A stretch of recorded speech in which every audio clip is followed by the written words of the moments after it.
it now so we can obviously, talk a little bit more about this specific aspect. And what I mentioned earlier was you have a very unique way of supporting bands. And I kind of want to know, I mean, the essence of one, starting the comic book. And I'm going to go ahead and show this.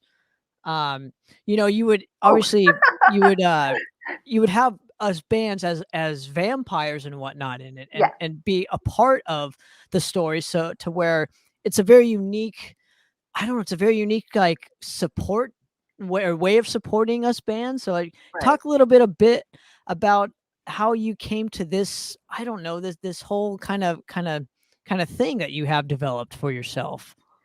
Well, it started out as on the very first issue, my artist actually asked me, "You have background actors, you have background people, and you don't instead of the main characters. How do you want them to look?" I'm like, "Oh, good lord, I have no idea." And all of a sudden, click. I'm like, "Band members. Why don't I throw in Trawler in there just for fun?" So I talked to the guys. They're like, "Yeah, sure, sure, sure." So I turned them into vampires in like certain scenes that just needed like a little background and stuff like that. Like someone walking down the street, or people chilling, or people vampires eating other people. I don't know.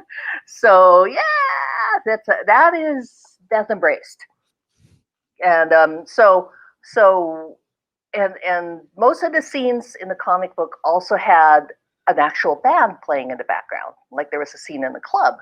So I started getting people from bands that I knew, and just kind of threw them in, and then that was kind of like a fun way to promote. And of course, I mean, they didn't have to pay for the comic books. I just gave it to them for free. It's like, here, promote it. And then for you guys, I remember, I think it was Warfest, in one of Adrian's Warfests. And at that time, we were with Highland and Arachnagod, and we all got together. Remember, we were just standing out there, and all of a sudden I said, "Why don't we have Arachnagod fight Madrost in the comic book with instruments?" So it's kind of like, and you go, "Yeah, that would be cool." So we threw that in issue 6 just for fun. So Yeah, yeah. and but so with this in mind and whatnot, so it's like I said, it's a very unique, and I've never seen it before, where like they somebody local putting in local bands within like a Right. local comic book, to where it's a different avenue that us bands could reach another whole new audience or whatever. So I Right. want to thank you for that in advance. And You're welcome. but was some of these bands kind of what impressed you about the bands that you specifically picked? Well, one, because I knew you guys, and second was because I loved the music.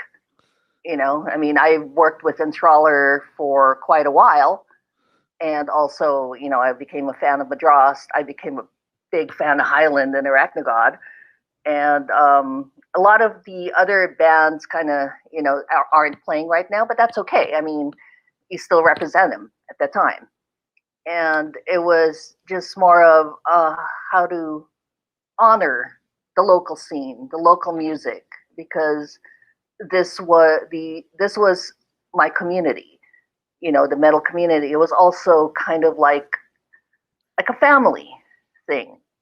It's like I don't want to put anyone in a comic book.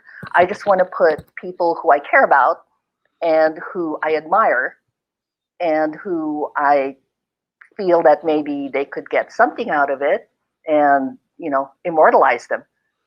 I And mean, why not immortalize the metal community, especially our local community, in there? So that I was my thought process. I was like, I got to do this. Why not?